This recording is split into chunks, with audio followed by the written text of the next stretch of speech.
Oke, halo semuanya, balik lagi di video kali ini. Di mana video kali ini gue mau ngelanjutin materi tentang mikroekonomi. Jadi kalau di video-video kemarin kita udah belajar tentang pasar ya. Jadi mulai PPS, monopoli, oligopoli, dan juga monopolistik. Sekarang kita akan masuk ke salah satu materi ya tanda kutip penutup lah gitu di mikroekonomi. Yang berusaha ngelihatnya dari POV yang berbeda, dari sudut pandang yang berbeda. Karena di beberapa video kemarin kita udah fokus tentang bagaimana sih bagusnya pasar itu menyelesaikan masalah-masalah ekonomi gitu. Nah, tapi kita lupa bahwa terkadang itu pasar itu tidak bekerja dengan sempurna. Makanya di video kali ini kita akan belajar tentang kegagalan pasar. Atau apa-apa aja sih sebenarnya hal-hal yang bisa jadi membuat pasar itu tidak bekerja sebagaimana mestinya atau dalam tanda kutip tidak efisien gitu. Jadi sebenarnya ada banyak alasan-alasan kenapa pasar itu bisa aja gagal. Yang pertama itu kalau seandainya terjadi yang namanya asymmetric information. Metric information. Nah, maksudnya gimana? Jadi di kondisi kemarin-kemarin kita itu selalu mengasumsikan bahwa semua pengetahuan yang diketahui oleh si penjual dan si pembeli itu sama. Dan ya intinya pembeli tahu dengan persis produk yang mereka jual itu kayak gimana dan penjual yang mereka beli kayak gimana, dan penjual juga tahu secara persis produk yang mereka jual itu apa gitu. Nah, padahal kan dalam realitanya terkadang kita membeli sesuatu itu kadang tidak mengecek secara mendetail gitu. Kayak contoh kita mau beli mobil bekas gitu. Kadang kita nggak tahu secara persis kira-kira mobil ini sebenarnya ada kendala sesuatu nggak sih, atau ada lecet sesuatu nggak sih, ada kurang mesin nggak sih gitu. Terkadang penjual tahu bahwa produk ini tuh kadang ada cacatnya di bagian ini gitu, tapi kadang nggak ngasih tahu ke pembeli gitu. Nah, itu seringkali juga terjadi gitu. Makanya sebenarnya asymmetric information ini terkadang menyebabkan ada beberapa masalah-masalah tertentu. Yang pertama kita sebut sebagai adverse selection. Sedangkan yang kedua itu baru yang kita sebut sebagai moral hazard. Nah, bedanya apa? Bedanya adalah kalau adverse selection itu adalah kondisi ketika asymmetric information itu terjadi sebelum transaksi terjadi. Pre-transaction. Jadi seperti yang ilustrasi tadi, mobil bekas. Jadi sebenarnya kan si pembeli mobil bekasnya itu bisa ngecek-ngecek dulu kan dari awal. Tapi mereka tidak tahu aja informasinya, tahu-tahu udah deal gitu. Jadi dia itu dari awal sebelum terjadinya transaksi memang dia tidak mengetahui informasi secara lengkap, tidak selengkap si penjualnya gitu. Nah, tapi ada juga kondisi kedua yang kita sebut sebagai moral hazard. Itu adalah kondisi asymmetric information yang terjadi setelah terjadinya transaksi. Maksudnya kayak gimana gitu. Contoh, kalau seandainya kalian ngebayangin asuransi gitu ya. Contohnya itu asuransi. Awal-awal saat sebelum kita punya asuransi, biasanya kita punya kecenderungan untuk punya gaya hidup yang sehat gitu ya, atau mungkin kalau seandainya kita berkendara, kita berusaha untuk berkendaranya dengan hati-hati gitu, karena takut kalau seandainya lecet dikit itu bisa rugi banyak gitu ya. Nah, akhirnya kita datanglah ke asuransi gitu, terus kita mau beli asuransi nih biar lebih terjamin gitu. Nah, pasti jadinya pihak asuransinya itu akan menilai perilaku kita sebelum terjadinya transaksi sebenarnya kan. Dan mengasumsikan bahwa ketika kita udah beli asuransi, sebenarnya perilaku kita itu akan cenderung tetap gitu. Jadi perilaku kita yang sebelumnya sehat itu akan terus terbawa tuh jadi sehat. Pada saat kita mengemudi juga dengan lebih hati-hati itu akan terbawa juga gitu. Nah, tapi pada faktanya biasanya orang setelah membeli asuransi, mereka ada kecenderungan menjadi hidupnya kurang sehat atau terkadang kalau berkendara menjadi kurang hati-hati. Kenapa? Karena kayak contoh nih kita berkendara, kalau sebelumnya karena kita takut rugi, sekarang karena udah ada asuransi kita merasa lebih nyaman. Akhirnya ada kecenderungan lebih ugal-ugalan karena toh juga kalau seandainya lecet akan diganti asuransi gitu. Nah, informasi itu yang sebenarnya tidak dibilangnya ya, tidak diketahui oleh pihak asuransi. Makanya terjadi ketimpangan informasi yang terjadi setelah terjadinya transaksi gitu antara si pembeli dan penjual gitu. Oke. Nah, ini adalah kesalahan pasar yang pertama, yaitu asymmetric information. Sebenarnya ada lagi nih kesalahan-kesalahan yang lain. Contohnya adalah government failure. Nah, maksudnya adalah kegagalan dari pengambilan kebijakan oleh pemerintah gitu. Jadi mungkin di kemarin-kemarin kita ada sempat bahas kayak pemerintah itu bisa menetapkan pajak, bisa menetapkan subsidi dan sebagainya gitu. Nah, tapi jangan lupa sebenarnya ketika pemerintah ingin menetapkan suatu kebijakan pajak, sebenarnya kan prosesnya tidak semudah itu kan. Sebenarnya prosesnya masih harus ada kajian-kajiannya lah, harus rapat, harus persetujuan DPR dan sebagainya gitu. Nah, proses itu yang ngebuat jadinya terkadang pemerintah itu mengambil kebijakan yang cenderung terlalu lama gitu. Jadi kayak masalahnya sudah terjadi, tapi kebijakannya baru ditentukan beberapa bulan setelah masalah itu terjadi gitu. Sehingga itu yang ngebuat terkadang pasar menjadi tidak efektif gitu. Jadi ada lack of implementation-nya gitu, implementasi dari kebijakannya. Nah, ada lagi nih sebenarnya beberapa kegagalan pasar yang lain, seperti contohnya imperfect market. Nah, maksudnya kayak gimana? Nah, mungkin kita udah belajar ya kemarin-kemarin ada pasar-pasar kayak PPS gitu. PPS, monopoli, terus ada oligopoli, dan monopolistik. Nah, kalau yang kita sadari bahwa sebenarnya PPS ini tuh tidak ada monopoli power, ya kan? Poly power. Sehingga mereka akan punya kecenderungan selalu menetapkan harga sama dengan marginal cost-nya. Jadi tidak ada eksploitasi lah di sana gitu. Dan sedangkan baik monopoli sampai monopolistik ini semuanya pasti ada monopoli power-nya. Walaupun mungkin kemampuan monopoli power-nya beda-beda gitu. Nah, mereka itu akan ada kecenderungan netapin harga di atas dari marginal cost-nya. Nah, kondisi ini yang kita sebut tidak efisien gitu. Nah, inilah yang menyebabkan terjadinya kegagalan pasar. Jadi, imperfect market itu maksudnya apa? Maksudnya adalah pasar monopoli, oligopoli, dan juga monopolistik gitu. Oke. Nah, ada lagi sebenarnya beberapa hal-hal lain tentang kegagalan pasar. Seperti contohnya adalah barang publik. Nah, mungkin ini adalah istilah baru ya, dan kita agak bingung nih barang publik ini definisinya apa gitu. Sederhananya, barang publik itu adalah barang yang tidak excludable dan juga tidak rivalry. Maksudnya gimana? Barang-barang yang ketika ada satu orang yang menggunakan, maka orang lain itu bisa menggunakan di hal yang bersamaan. Dan antara saling pengguna itu tidak merasa terganggu gitu. Dan mereka itu non-excludable. Jadi ada yang bayar ataupun tidak bayar semuanya bisa akses barang tersebut gitu. Jadi kayak contohnya jalan raya bebas hambatan gitu. Itu kan mau yang bayar pajak, mau tidak bayar pajak, mereka tetap bisa ngerasain jalanan itu gitu.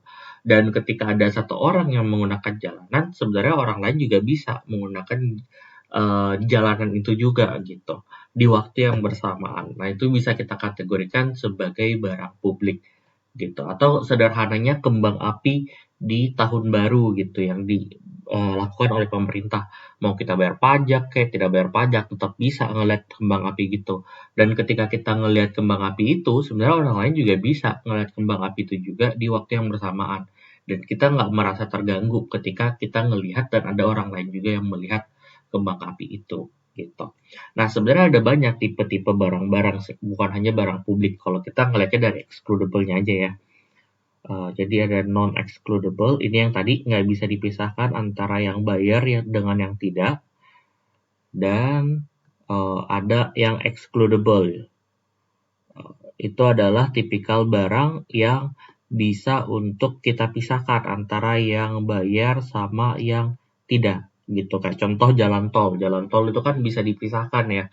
Jadi kalau kita nggak bayar tol ya kita nggak bisa masuk ke tol ya gitu. Nah, terus ada juga yang rivalry di sini. Rivalry itu yang tadi ketika kita lihat orang lain juga bisa lihat gitu. Orang lain nggak boleh lihat gitu. Itu namanya rivalry. Tapi ada juga yang sifatnya non-rivalry. Ini adalah yang kalau seandainya ada orang lihat, orang lain juga bisa lihat gitu dan oke. Nah, untuk barang yang sifatnya non-excludable tapi dia rivalry, ini sifatnya adalah barang-barang yang open resource atau open access resource. Kayak contoh laut gitu. Laut itu kan bebas ya, siapa aja bisa datang. Jadi dia non-excludable. Tapi ketika ada satu nelayan gitu di laut, mereka sebenarnya boleh aja ada nelayan lain di laut yang sama gitu. Tapi pasti jadi merasa terganggu karena tangkapan ikannya jadinya nggak maksimal ketika ada nelayan lain gitu.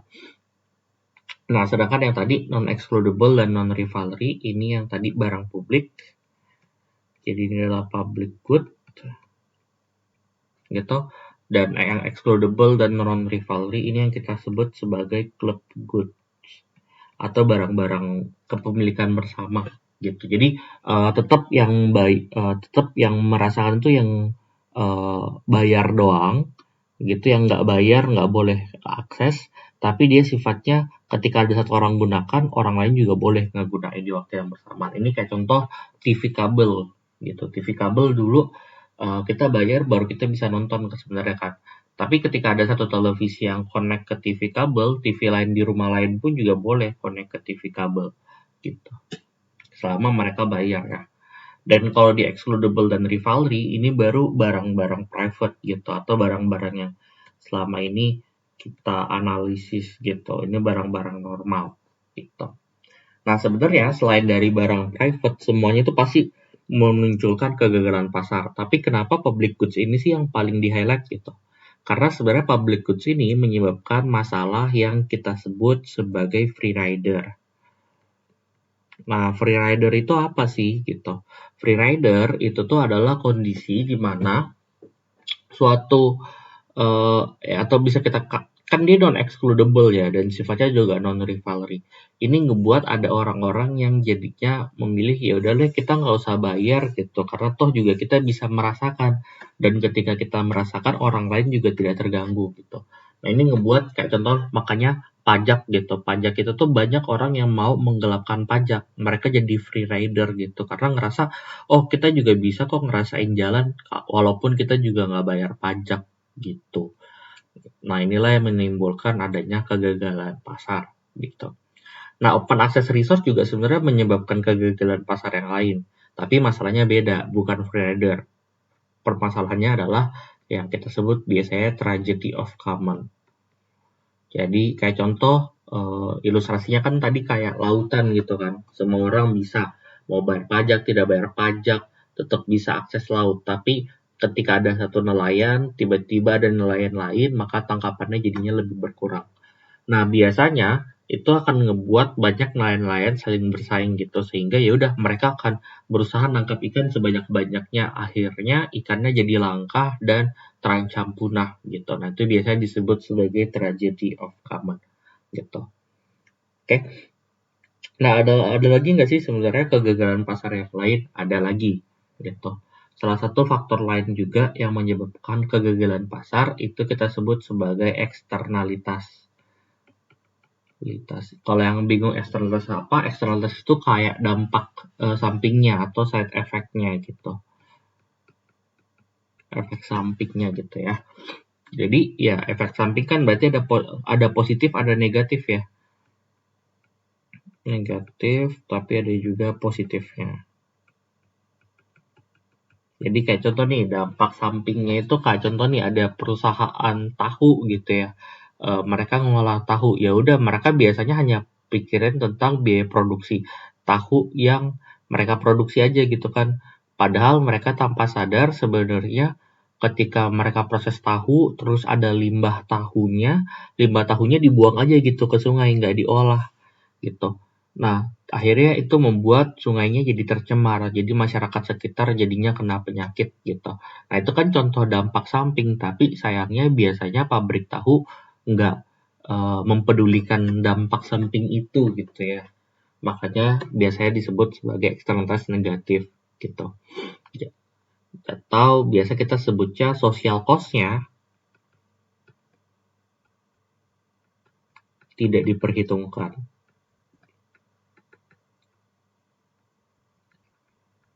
Oke, atau kayak contoh sederhananya rokok deh gitu. Rokok kan kadang orang kalau misalnya beli rokok ya udah, terus pada saat mereka konsumsi rokok sebenarnya asapnya kena ke orang lain, sehingga ada juga yang jadi perokok pasif gitu. Nah, perokok pasif itu tuh ya bentuk kerugian juga kan, sebenarnya bentuk cost juga, tapi sayangnya itu tidak diperhitungkan juga gitu. Intinya ada social cost yang tidak diperhitungkan. Nah, ada juga tapi eksternalitas yang sifatnya positif gitu. Kayak contoh, eh kita tulis dulu deh. Ini adalah kondisi di mana sebenarnya konsumsi sesuatu gitu atau hal sesuatu, diproduksi sesuatu, sebenarnya itu menimbulkan manfaat tertentu bagi masyarakat gitu, tapi ini tidak diperhitungkan. Tuh, contohnya gitu, kayak contoh ini jasa keamanan gitu. Mungkin kalau seandainya rumah kalian gede nih, besar gitu ya, akhirnya kalian ya udah, kalian nyewa satpam gitu untuk jaga biar rumah kalian nggak dimalingin gitu. Walaupun sebenarnya satpam itu tuh hanya berjaga di di rumah kalian aja gitu ya. Tapi sebenarnya karena ada satpam itu standby di depan rumah kalian, akhirnya tetangga kalian yang benar-benar persis di samping kalian nih juga kemungkinan besar nggak bakal dimalingin. Kenapa? Karena ada pengawas gitu, ada satpam. Walaupun satpamnya sebenarnya cuma fokus di satu rumah doang gitu. Nah, bisa kalian lihat kan berarti ada dampak positif nih secara tidak langsung gitu. Nah, ini juga yang terkadang tidak diperhitungkan gitu. Nah, gimana sih kira-kira yang terjadi pada pasar ketika terjadi eksternalitas negatif dan kalau seandainya terjadi eksternalitas positif gitu. Kalau seandainya terjadi eksternalitas negatif, maka yang terjadi seperti ini. Ini kan contoh nih, ini kita ada demand, terus kita ada supply gitu ya. Nah, sebenarnya kan kalau menurut pasar ya udah efisiennya adalah kita tetapkan di sini aja gitu ya, di equilibrium ini gitu. Nah, tanpa kita sadari karena ada cost yang tidak dihitung, maka seharusnya cost ini tuh diperhitungkan gitu kan sebenarnya idealnya gitu. Sehingga harusnya menambah biaya produksi. Jadi kayak contoh pabrik tahu yang tadi ya harusnya mereka tambah biaya juga untuk mengolah limbahnya dulu dong gitu. Sehingga sebenarnya seharusnya kurva supply-nya bukan segitu, tapi harusnya segini gitu. Harusnya dia lebih atas lagi karena biaya produksinya lebih tinggi gitu. Sehingga harusnya produksi idealnya tuh ya di sini gitu. Dan harganya lebih tinggi dari seharusnya. Nah, inilah dibilangnya barang-barang yang punya eksternalitas negatif itu ada kecenderungan diproduksi lebih banyak dari yang seharusnya. Karena seharusnya itu cuma di Q2 tapi diproduksi sampai Q1 gitu. Nah, yang eksternalitas positif sama juga kita bisa analisisnya pakai kurva gitu. Jadi kita punya fungsi demand, kita punya fungsi supply gitu ya. Nah, idealnya harusnya produksinya di sini bukan idealnya, realitanya produksinya di sini aja gitu. P1 dan Q1. Nah, sekarang kita lihat lagi nih, kan ada social benefit yang dirasakan ya. Dimana kalau ada social benefit ya berarti harusnya demand-nya lebih tinggi dari yang seharusnya. Karena jangan lupa, demand itu tuh juga bisa menunjukkan marginal benefit atau tambahan manfaat yang kita rasakan. Jadi harusnya kalau manfaatnya bertambah ya demand-nya harusnya lebih tinggi dari yang seharusnya. Gitu. Jadi dampaknya apa? Dampaknya tuh harusnya diproduksinya di sini nih, di Q2 sama P2. Sehingga kita bisa katakan sebenarnya ketika barang tersebut memiliki eksternalitas positif, mereka ada kecenderungan diproduksi lebih sedikit dari seharusnya gitu. Nah, sebenarnya ada banyak cara-cara untuk mengatasi kalau seandainya terjadi eksternalitas gitu. Ya, contoh kalau terjadi eksternalitas negatif, yang paling sederhana adalah dibuatkan aja pajak. Jadi kalau memang sebelumnya dia itu kurvanya di S, kita paksa dia ke S aksen dengan cara memberikan pajak gitu. Karena sebenarnya secara tidak langsung pajak itu meningkatkan biaya produksi gitu kan. Gitu. Nah, makanya ini bisa kita lihat kayak di rokok gitu. Rokok kan biaya cukainya atau ya cukai rokok itu kan semakin hari semakin naik kan. Nah, sebenarnya tujuannya untuk apa? Tujuannya untuk mengconsider adanya eksternalitas negatif ini gitu. Sedangkan kalau eksternalitas positif itu apa? Nah, kebalikannya justru kita subsidi gitu. Tapi subsidi itu lebih sifatnya ke konsumen. Tujuannya apa? Biar dampaknya bisa meningkat. Nah, itu bisa kalian lihat contohnya seperti sekarang ada subsidi di mobil listrik atau kendaraan listrik lah intinya gitu. Karena kendaraan listrik kan secara tidak langsung ketika kita gunakan itu bisa mengurangi polusi udara gitu dan jadinya lebih sehat aja lingkungan. Nah, kesehatan lingkungan itu tidak hanya dirasakan oleh orang yang beli mobil listrik aja, tapi juga dirasakan oleh orang-orang sekitar. Sehingga ada social benefit, pemerintah mau ningkatin produksinya, jadi tinggal ditambah aja subsidinya, tapi lewat konsumen gitu. Oke, ada juga sebenarnya beberapa penanganan-penanganan lain, seperti contohnya selain pajak itu juga bisa melalui yang namanya Kuase teorem. Jadi Kuase ini tuh adalah salah satu ekonom yang bilang sebenarnya ketika terjadi eksternalitas negatif, pemerintah tidak perlu campur tangan. Sebenarnya cukup antara pihak yang dirugikan dan pihak yang menyebabkan kerugian. Mereka bernegosiasi aja, cari jalan tengahnya, dirinya kira-kira gimana gitu. Jadi kayak contoh, ilustrasinya kayak pabrik tahu yang tadi gitu ya. Kalau seandainya ada pabrik tahu mencemari lingkungan sekitar, menyebabkan masyarakatnya banyak mengalami kerugian. Anggaplah total kerugian masyarakatnya itu 600 gitu ya. Nah, terus sebenarnya akibat si perusahaan limbah tahu ini itu tidak mengolah limbahnya, mereka sebenarnya bisa hemat 800 gitu ya. Nah, ya udah sebenarnya mereka bisa aja bernegosiasi di angka 700. Jadi ceritanya itu si perusahaan tahunya itu kasih kompensasi 700 ke masyarakat. Dengan kayak gini masyarakat bisa untung kan. Mereka rugi 600 tapi dapat kompensasi 700. Jadi mereka untung 100. Nah, perusahaan tahu pun juga sebenarnya masih untung karena mereka bisa hemat 800. Di sini kompensasinya cukup 700 aja, otomatis mereka masih hemat 100 gitu. Jadi sebenarnya masih win-win solution gitu. Jadi sebenarnya kuasa teorem ini tuh ya sederhananya berusaha untuk cari win-win solution aja gitu. Oke.